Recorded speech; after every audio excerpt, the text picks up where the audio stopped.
What's going on, guys? Welcome to a brand new movie review. Today I'm discussing Lizzie. Lizzie is about the infamous murders of 1892 of the Barden family, and this is also a psychological thriller of it seems, and also a biopic of some sort since it is based on true events. How true are these events?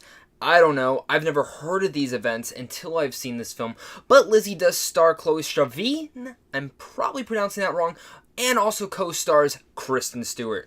Now, let me get this out there.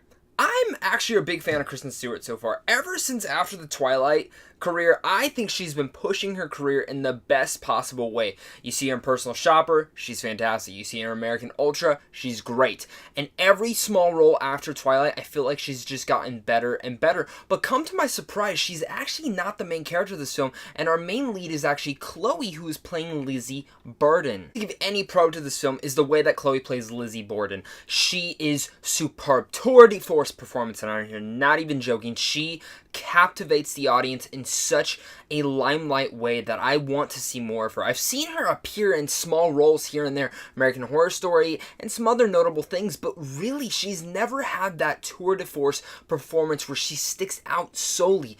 But this film, she steals the whole movie and gives one of the best performances of the year. So that doesn't shine away from Kristen Stewart. She's also exceptional in here. Playing this maid who just has lots more layers to her, and just the fear and disgust that you can see in her eyes, the emotion that she brings to her character is just, again, amazing. I think that's something that the director did very well in this film, is bringing about these superb performances from Chloe and from Kristen. The other thing I have to say is that the way that the director decides to stylize and shoot half the film with the certain shots that he decided to take makes you feel like you're watching an old-fashioned movie from the 80s or 90s, and I really appreciated that because you don't see a lot of films made in this particular style or even told in this particular style with the storytelling devices that they do use. And the script is brilliant. Every single line of dialogue is just hinged for you to listen to and understand. This is a film that makes you want to listen, makes you want to think, and just, again,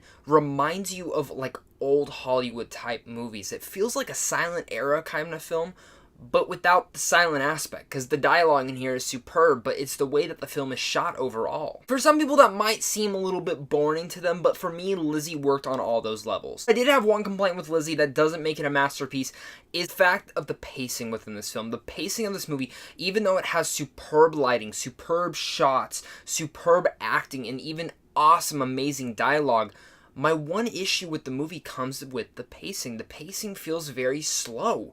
And it's not that nice slow burn that I do think some directors can pull off. It doesn't feel like it warrants it. It doesn't feel like it needs it. And given this isn't like a high-velocity action film, but I felt like there were some scenes that you could have cut out to build up to the pace. Obviously, everything is building up to the thing that you all know that's going to happen by the end of the movie, but it never got there in a nice flowing manner, which is weird to say because even though the film looks so great, and even though the direction for the actresses and actors in here were superb, and even the script in here and the dialogue being so well written, it never felt like the story was structured in such a seamless manner. Maybe that's just me that felt that way, but that's my only big con with Lizzie. Again, even with those powerful performances and seriously a tour de force performance from Chloe, this is a film that is very hard for me to recommend. It's an indie film. I appreciate the indie film. I just felt like the story structure could have been structured a little bit better. I think even with the pacing issues, if you're a big fan of watching fantastic performances on the screen, I can recommend it in that whole heart. The film does carry some of the best performances of this year. And let me say this, the score in here is one of the most memorable scores I've heard this year so far, and that is the nice cherry on top of the cake. With all that said, I'm going to give Lizzie a B. And not a masterpiece of a film in the pacing that really does drag down the movie, but I still think there were some solid moments in here, some from a tour de force performance, from a great score, and seriously some powerful shots and well-written dialogue. I can't wait to hear what your guys' thoughts are, so comment down below and tell me, have you guys heard of Lizzie? Are you excited for this film? If not, tell me, are you now going to see it? Let's talk about it down below in the comments. If you're new here, hit up Sandwich on Films also down below, because right down there you guys can get into advanced movie screens, and also check out some movie news, and even some movie reviews. But of course, guys, thank you guys so much for watching this review, and until next time, stay classy.